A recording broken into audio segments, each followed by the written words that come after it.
Zenith, Swiss watch manufacturer since 1865. I really think that they should change that small text to El Primero. I mean, that is basically their only watch.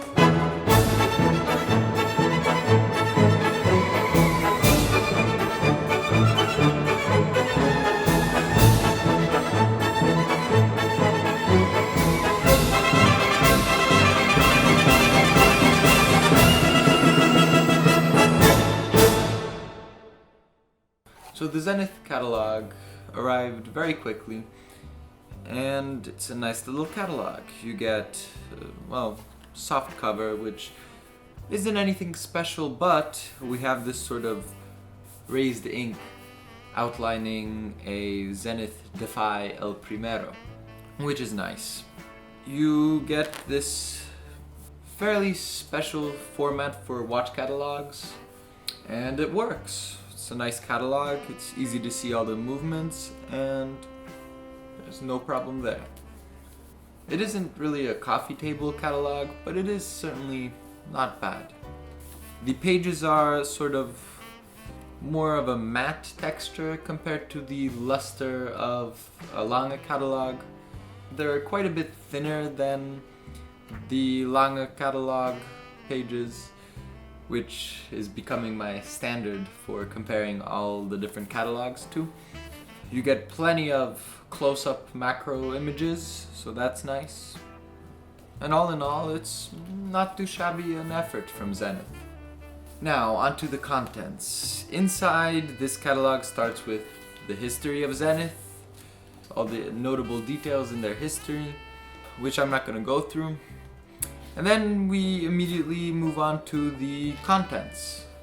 For some reason, the history part of the catalog is behind the table of contents, which is a little quirky. Now, usually companies do have sort of a table of contents before the rest of the catalog, but it's usually named the collection. Here, it's just the contents. And immediately, we can see that Zenith does something different to most watch brands. They put their most complicated watches first, by starting with the Defy series. After which you have the Chronomaster, so that's most of the El Primeros, and the Elite, which is sort of their dressy line, and the Pilot. Quite obviously that's their Pilot series.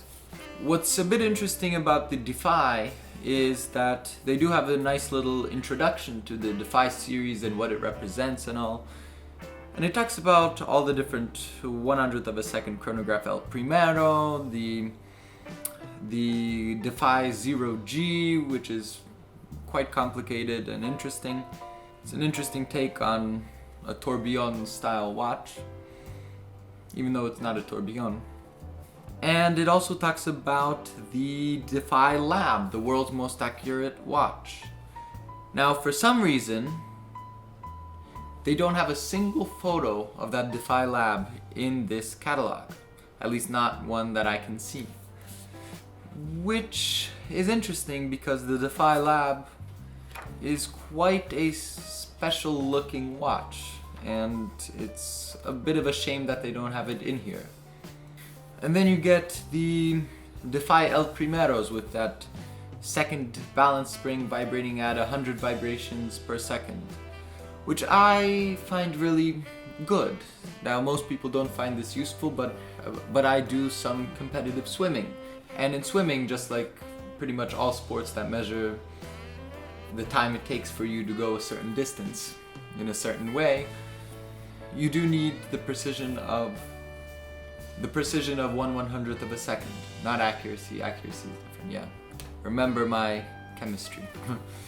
The Defy El Primero in the non-skeleton version looks basically almost identical except for the case, which we will talk about later, to the sort of classic Chronomaster El Primero, which I personally like. And then we get to the Chronomaster, which is basically all the different versions of the El Primero in their sort of classic form, with the sort of classic Zenith look that's not extremely dressy but also not sporty, somewhere in between. And the first Chronomaster watch that they show, for some reason, is the Chronomaster El Primero Grand Date. Now this is one hell of a watch. So basically, you get a fully skeletonized watch, you get a grand date in the better way of making a grand date. Though I'm not sure, but it kind of looks a little small for a grand date. But don't hold me on that. And then you get a moon phase. Now, without that moon phase, this watch is sort of a regular, complicated mess of a skeleton watch. That's sort of one shade of gray, and there's nothing really that pops. But that moon phase, it doesn't look that special in these smaller photos, but turn the page and you get a 2-page photo of this watch, and just look at that moon phase. I mean, what kind of moon phase is that? It really makes this watch fun and special, and I don't know how else to describe it, but just to show you it. You get this sort of mechanical, complicated watch, and then this splash of color on the moon phase. I never really knew this watch. I never saw the watch, and if I did, I never thought anything of it. But then I took a closer look at that moon phase, and this has become one of my favorite watches from Zenith. Now you move on and you get some regular skeleton watches, and I hope you can see how the moon phase really elevates their skeleton watches, because this next watch, it sort of feels a little dull for me and monotonous. And then we move on to the more classic El Primeros, which I do like this one with the open heart that has this kind of ring around it with those 3 screws. Kind of reminds me of FP Journe. And I do like that touch. I do like that kind of style in a watch. But it really is interesting that crazy moon phase and large date Chronomaster is the first watch that they show in this Chronomaster line. Next we talk about the El Primero movement itself, which is really an interesting movement. It was the first integrated automatic chronograph, and it missed being the first by a very short period of time, though when you think about who it missed to, this big conglomerate of major brands coming together into one team effort, you really appreciate what Zenith did. They made a movement basically from scratch, while the group which won that race basically took an automatic watch caliber they already have and stuck a chronograph module on top of it. Now the El Primero movement itself, Rolex used it for a time in their Daytona, until switching to their own in-house movement. And them switching to this movement really kind of highlights that this movement isn't the best.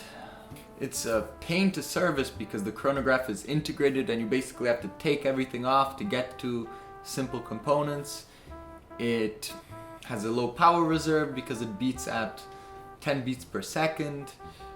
And at first it required special lubrication because the parts would wear down too fast. It isn't a very practical movement. In fact, you could say that it's not really a good movement at all. But I absolutely love it. There's just something about it that makes it special. And you forgive all those problems. The fact that servicing is expensive, all that, it just gets pushed aside when you see how it looks, when you know what it is, when you understand what's happening. there's just something about it that makes it really, really special. And even the movement looks beautiful. In my opinion, it may be the most beautiful automatic chronograph there is. And we can compare this movement to something like the McLaren P1 or the Ford GT, which both are quite impractical and even dangerous in a way. Even in the world of sports cars, there are cars that have certain qualities that make them easier to own. But there's something about that P1 and that GT that makes us gravitate towards it, and in our minds we may not want those cars or this El Primero, but our hearts just need to have them. Now, the Ford GT or the McLaren P1, not many of us are going to own because they're quite expensive. But the Zenith El Primero, that's a little bit more in our ballpark. Maybe not cheap, but not totally out of our league. Moving on, the Zenith has, in this catalog, shows a whole bunch of different El Primero movements and designs. We get to the Elite series, which has sort of a more dressy look to it. And if you want a more, well, I don't know, it sort of looks more vintage and older. I don't know for sure if that's how Zenith looked long ago, but they're nice dress pieces. The watches in their Elite series, I would say, are for somebody who likes Zenith and wants an El Primero movement, but doesn't like the El Primero design, that classic Zenith El Primero design, and wants something more dressy or more elegant. Then we see some ladies' watches, and we get to the Pilot line, which shows the other side of Zenith. They have the El Primero, and that's most of their company, but then they have these very nice pilot's watches that really are pilot's watches. When I say they really are pilot's watches, a pilot's watch, in my opinion, is really the only watch that can be big and should be big. These watches are 45 millimeters, which makes them too big to be any other design of a watch, but if it's not 45 millimeters, it's not a real pilot's watch, in my opinion. I don't know. I think a pilot watch in 45 millimeters is the perfect size. Just the same way I think any other watch, if it's over 40 millimeters, it's too big. And with that, we end our tour of the catalog. Now, onto my thoughts and opinions about the catalog and Zenith as a brand. I am a big fan of the El Primero, and I love these El Primero watches, so I don't have any complaints to that. One thing to note, I'm talking about the 3 series of sort of the El Primero lineup, the Defy, the Chronomaster, and the Elite. Each of these has its own case, and that case design basically stays for the entire series. I think that the Defy case is not that nice, to be honest, especially for the Defy El Primero. I think if they put that in a more Chronomaster-y type of case, it would be nice. Now, the Defy Classic, I can understand in that case. It's a different look, but I can appreciate that look. The Chronomaster, I think, is a really nice case. I really like when companies have tapering lugs, but also when they take those tapering lugs and brush the top and have a polished bevel down the side. I think that looks absolutely wonderful, and it really elevates a watch case. Now, I do like the pilot's watch's design. I love that oversized crown, the big size, those hands. I really like those. Are they called cathedral? I'm not sure. Those hands, I love it. I love the font. I love the big numbers. The pilot watches are a watch that I can't really find much wrong with. Now, the finishing on the movement.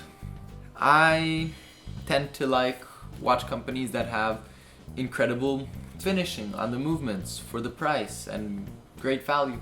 And Zenith does have good value. It is all machine finished and everything, but it is well machine finished, and for the price, for a big company like Zenith, it has a good value. It is certainly nicer finishing than what you get on a Rolex. No question about that. For the price, for the say $6,000-7,000 an El Primero costs, you could get a lot of other watches with far better finishing, but most of them would probably be time only or time and date only watches, and they would probably be German. And I also want to compare Zenith to Omega and the Speedmaster. Both are incredibly iconic watches, both have a fantastic history, and both are in a similar price range. The Zenith is slightly more pricey, but it also has slightly better finishing, so I would say value and sort of equalizes. They're both good, but not incredible value watches. The history part of the watches is really what separates them, the Omega being historic for where it was and how it was used, while the Zenith is more about the development of the mechanism and its contribution to watchmaking. Both are great watches. So in the end, Zenith is a big brand with one defining watch that is well executed and, in my eyes, worth getting. The catalog is well made and pleasing, though not spectacular, and really shows that even watchmakers bent on the mechanism aspect of watchmaking can sometimes have quite a bit of fun. Thanks for watching the video to the end. If you liked it, please subscribe and like the video. Perhaps consider supporting me on Patreon. Any support would be greatly appreciated. I will be coming out with catalog collectors once a week for the foreseeable future. Of course, until I run out of catalogs. We'll see what happens then. See you in the next one.